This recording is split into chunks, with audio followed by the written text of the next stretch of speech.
Everyone, today's topic is saccharomyces cerevisiae या इसी कोई ईस्ट बोलते हैं।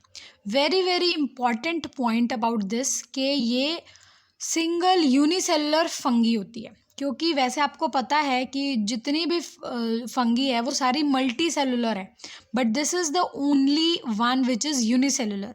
सो ये फिलिप्स और एमसीक्यू पॉइंट ऑफ व्यू से बहुत इम्पॉर्टेंट है कि name the one unicellular fungi, तो वो ईस्ट और सैक्रोमाइसिस आप लिख सकते हैं। Coming on to the classification, तो kingdom is mycota, division eumycota, subdivision ascomycotina, class hemiascomycetes, genus और genus saccharomyces. About 10 to 16 species इसकी अभी हैं, ठीक है। इसके बाद जो ईस्ट है इसको आप ब्रूअर्स ईस्ट या बेकर्स ईस्ट भी बोलते हो, क्योंकि बेकरी में जो डो बनता है वहाँ पे ये ईस्ट यूज़ किया जाता है। वाई? बिकॉज ये CO2 प्रोड्यूस करता है, जिसकी वजह से जो आपका डो है वो उसमें फ्लफीनेस रहती है, ठीक है। ईस्ट में आपके पास दो एंजाइम्स होते हैं, एक्स्ट्रा सेलुलर इन्वर्टेज, ठीक है, जो सेल के बाहर काम करेगा, इंट्रासेलुलर जाइमेज जो सेल के अंदर काम करेगा। अब ये क्या करते हैं, जो आपका एक्स्ट्रा सेलुलर इन्वर्टेज है वो केन शुगर यानी कि सुक्रोज को कन्वर्ट करता है ग्लूकोज में या डेक्सट्रोज में। डेक्सट्रोज क्यों बोला है? क्योंकि ग्लूकोज की वो प्लस फॉर्म होती है, ठीक है। फिर जो आपका जाइमेज है वो उस शुगर को, डेक्सट्रोज को बेसिकली किस में कन्वर्ट कर देता है? इथाइल अल्कोहल और CO2 में। इसके साथ एनर्जी भी प्रोड्यूस होती है, ये वाली रिएक्शन। ये ग्लूकोज है, जाइमेज इसको इथाइल अल्कोहल, CO2 और एनर्जी में कन्वर्ट कर रहा है, ठीक है। इसके पहले केन शुगर से ये बना है with the help of enzyme invertase. Now see the structure of saccharomyces. So saccharomyces में आपके पास दो तरह के ईस्ट सेल एग्जिस्ट करते हैं। एक होता है ड्वार्फ सेन ईस्ट सेल, ठीक है, एक होता है लार्ज स्ट्रेन ईस्ट सेल्स। जो ड्वार्फ स्ट्रेन है, मतलब कि ड्वार्फ मतलब क्या होता है? छोटा। तो ये स्मॉल, बस तीन बातें याद रखनी है आपने, स्मॉल हेप्लॉइड स्फेरिकल होते हैं, ठीक है। जो लार्ज स्ट्रेन होते हैं वो बिग डिप्लॉइड और एलिप्सॉइडल होते हैं। एलिप्सॉइडल मतलब स्फेरिकल शेप नहीं होती, somewhat spherical. Large strain yeast cell है जो लार्जर होगा, डिप्लॉइड होगा, एलिप्सॉइडल देखो समवट स्फेरिकल है, बट क्योंकि इसमें बर्थ स्कार और बर्ड स्कार होते हैं, इसकी वजह से इसकी शेप जो है वो स्फेरिकल नहीं रहती, एलिप्सॉइडल हो जाती है, ठीक है। दोनों ही स्ट्रेन के ईस्ट सेल यूनिन्यूक्लिएट होंगे, यूनिसेलर होंगे, मतलब कि एक सेल होगा और एक ही न्यूक्लियस होगा। इसके स्ट्रक्चर की बात करते हैं। इसके स्ट्रक्चर में क्या है? एक प्लाज्मा मेम्ब्रेन है, सेल वॉल है, एक न्यूक्लियस होता है, ऑर्गेनेलीज होती हैं और एक बहुत बड़ी वैक्यूल होती है। अब वैक्यूल के ऊपर ये लाइंस क्या हैं? डार्क स्ट्रैंड होती हैं इसके ऊपर, जो अराउंड द वैक्यूल होती हैं and they arise from the nucleus, ठीक है। ये बर्ड स्कार और बर्ड स्कार कैसे बना है ये आपको पता लगेगा जब आप वो देखोगे budding in case of reproduction in east, ठीक है। सो यही सब है इसमें। यहाँ पे देखो कि both strains they are unicellular uninucleate, ठीक है। प्लांट सेल की तरह ही इसके पास सेल वॉल है। Cell wall is made up of glucan. ये अगर आप रेशियो याद करना चाहते हो या परसेंटेज तो आप कर सकते हो, वैसे नो नीड। मेन काइटिन होता है, अगर काइटिन भी लिख दोगे तो अच्छा है। रिजर्व फूड मटेरियल फिर से ग्लाइकोजन एंड ऑयल ग्लोब्यूल होता है। सेंटर में आपके पास बहुत बड़ी सी वैक्यूल होती है with nucleus eight one and. फिर उस न्यूक्लियस से फाइन डार्क स्टेनिंग स्ट्रैंड्स निकलती हैं, ठीक है। Their number is not specific, clear, बहुत सारी भी हो सकती हैं। Vacuole enclosed by a tonoplast. हाँ, जो वैक्यूल की कवरिंग है, जो वैक्यूल का कवरिंग है उसको टोनोप्लास्ट बोल रहे हैं। टोनोप्लास्ट बेसिकली क्या होता है? It is the semi permeable membrane surrounding the vacuole, ठीक है, उसका नाम दे दिया। जैसे इसकी कवरिंग का नाम प्लाज्मा मेम्ब्रेन है, सेकेंड कवरिंग का नाम सेल वॉल है, ठीक है। ऐसे इसकी कवरिंग का नाम है बस टोनोप्लास्ट वैक्यूल का जो आउटसाइड कवरिंग है। Life cycle of saccharomyces. So life cycle में ऑल्टरनेशन ऑफ जनरेशन होती है, क्योंकि यहाँ पे दो तरह के सेल्स हैं, ड्वार्फ स्ट्रेन ईस्ट सेल्स और लार्ज स्ट्रेन ईस्ट सेल्स, दोनों में ऑल्टरनेशन ऑफ जनरेशन होती है, मतलब कि ड्वार्फ स्ट्रेन से लार्ज स्ट्रेन बनता है, लार्ज से ड्वार्फ बनता है।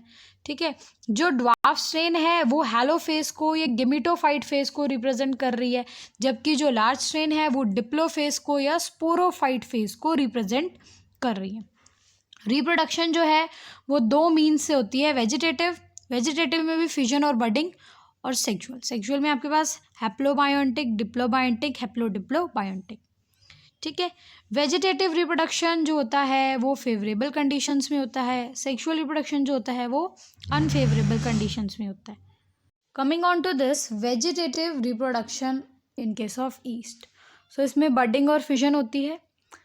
फेवरेबल कंडीशंस में दोनों ही आपका ड्वार्फ स्ट्रेन ईस्ट सेल और लार्ज स्ट्रेन दोनों ही बडिंग करते हैं। बडिंग में क्या होता है, जैसे ये मान लो आपका सिंपल ईस्ट की बॉडी है, ठीक है, तो यहाँ पे आपका एक पहले आउटग्रोथ डेवलप होता है, वहाँ पे वैक्यूल शिफ्ट हो जाता है, न्यूक्लियस माइटोटिकली डिवाइड करके इधर मूव कर जाता है आउटग्रोथ में, अब इसको बड बोलते हैं। ये बहुत अच्छा पॉइंट है, आपको याद रखना चाहिए कि पहले आउटग्रोथ है, जब तक उसमें न्यूक्लियस मूव नहीं करता तब तक वो आउटग्रोथ ही रहती है, जैसे न्यूक्लियस मूव करेगा देन इट बिकम बड। अब यहाँ पे बड स्कार और बर्थ स्कार देखो, जो बड है वो अलग हो गई, तो ये पिंच ऑफ जहाँ से हुई है यहाँ पे डिप्रेशन पड़ जाता है, ठीक है, जो पिंच ऑफ हुई है तो इसको आप बोलते हो बर्थ स्कार। ठीक है, और जिससे पिंच ऑफ हुई है वहाँ पे ऐसे राउंड सा हो जाता है जिसकी वजह से इसकी एलिप्सॉइडल शेप है, उसको आप बोलते हो बर्ड स्कार। तो जैसे हमने वहाँ पे देखा था ना बर्ड स्कार और बर्थ स्कार, ये ऐसे ही था, क्योंकि यहाँ से ये सेल भी तो किसी बर्ड से ही बना है ना, तो ये इसका बर्ड स्कार हो गया, और इसने भी आगे बडिंग करके कुछ बनाया है तो ये इसका बर्ड स्कार हो गया। एक और बात, अगर मान लो बडिंग हो रही है, बडिंग हो ही जा रही है, बट जो आपकी जो न्यू बड बनी है वो सेपरेट नहीं हो रही है, तो वहाँ पे ये सूडोमाइसिलियम बन जाता है। बाकी फ्यूजन तो सिंपल ही है, जैसे अमीबा में होती है।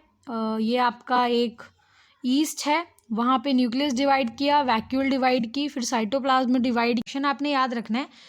अभी जैसे मैंने आपको बताया सेक्सुअल रिप्रोडक्शन 3 तरह का है, हैप्लोबायोटिक, डिप्लोबायोटिक, हैप्लोडिप्लोबायोटिक, तो इनके एग्जांपल्स याद रखना ज़रूरी है, मीन्स टू से किस में हो रहा है।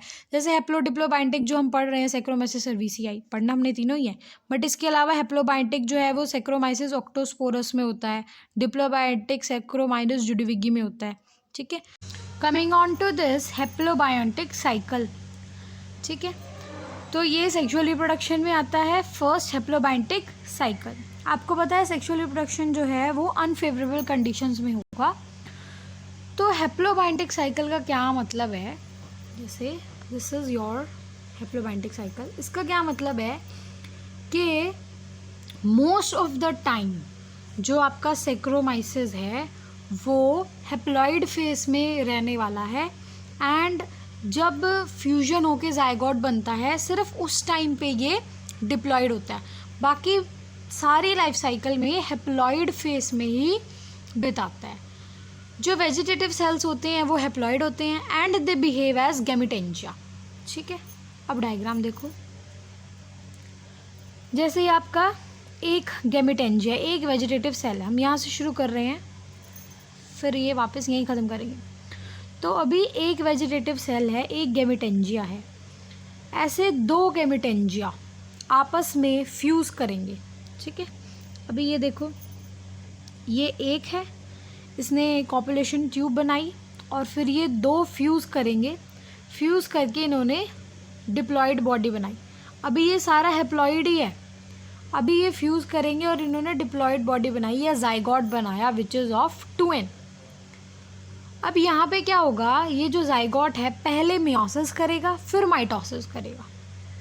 ठीक है, पहले मियोसिस फिर माइटोसिस।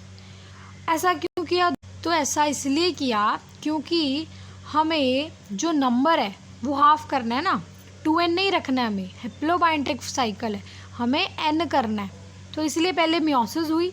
जब मियोसिस हुई तो एक से कितने बने, 1 2 3 4 न्यूक्लियस बने, इसको हमने बोला यंग एस्कस विद 4 न्यूक्लियाई। अब यहाँ पे माइटोसिस होगी। ठीक है, यहाँ पे अभी माइटोसिस होगी, तो ये जो 4 न्यूक्लियाई हैं इनसे 8 बन जाएंगे। एस्कस इस बॉडी का नाम है, कंफ्यूज नहीं होना है कि अब एस्कस क्या है। ये जो बनता है बीच में इसको एस्कस बोलते हैं, ये भी एस्कस ही है। फिर ये 8 न्यूक्लिएटेड स्टेज आ गई। अब बाद में ये स्पोर्स बन जाएंगे, ठीक है। ये अभी न्यूक्लियस है ना, इनके अराउंड मेम्ब्रेन डेवलप हो जाएगी and they are formed as spores, ascospores बन जाएंगे अंदर। फिर ये लिबरेट हो जाते हैं सोमैटिक सेल्स और इनमें सेल डिवीजन होके फिर ये वापस यही बन जाता है। So this was the cycle about haplobiontic. इसमें याद क्या करना है कि आपके पास पहले वेजिटेटिव सेल्स थे, उन्होंने फ्यूज़ किया, जाइगोट बनाया, उसमें फिर पहले मियोसिस होती है, बाद में माइटोसिस होती है, एस्कोस्पोर्स बनते हैं एंड देन वही चलता रहता है। So this was all about haplobiontic cycle. In haplodiplobiontic life cycle तो ये होता है कि इसमें सैक्रोमाइसिस सर्विसियाई में। अब इसमें क्या होगा, हाफ लाइफ साइकिल में हैप्लॉइड फेस में होगा और half life cycle diploid face में होगा। तो जैसे सपोज करो हमारे पास एस्कोस्पोर्स हैं, एस्कोस्पोर्स हैप्लॉइड होते हैं। हैप्लॉइड कौन से होते हैं, वो ड्वार्फ स्ट्रेन ईस्ट सेल्स, तो वो हैं हमारे पास, और उसमें दोनों स्ट्रेन होती हैं, प्लस भी माइनस भी। तो कुछ यहाँ पे हमारे पास प्लस हैं, कुछ माइनस हैं। जब ये एस्कोस्पोर्स रिलीज़ हो जाते हैं तो यहाँ पे हमारे पास कुछ प्लस वाले होते हैं, कुछ माइनस वाले। तो ये अपोजिट स्ट्रेन वाले, इनमें कॉन्जुगेशन हो जाता है एंड देन कैरियोकेमी होती है, प्लाज्मोकेमी होती है, और फिर हमारे पास फ्यूज़ करके एक लार्ज सेल या जाइगोट बन जाता है जिसकी प्लॉइडी होती है 2n। अब ये यहीं पे रुक जाता है क्योंकि ये सारा काम अंडर अनफेवरेबल कंडीशंस हो रहा है। जब फेवरेबल कंडीशंस आते हैं तो ये बडिंग करता है, आफ्टर बडिंग इसमें मियोसिस होती है और फिर से यही वाला प्रोड्यूस हो जाता है। बट इन केस अगर बडिंग नहीं होती तो ये डायरेक्ट लार्ज सेल मियोसिस करके एस्कोस्पोर्स बनाता है। So this was all about haplodiplobiontic life cycle.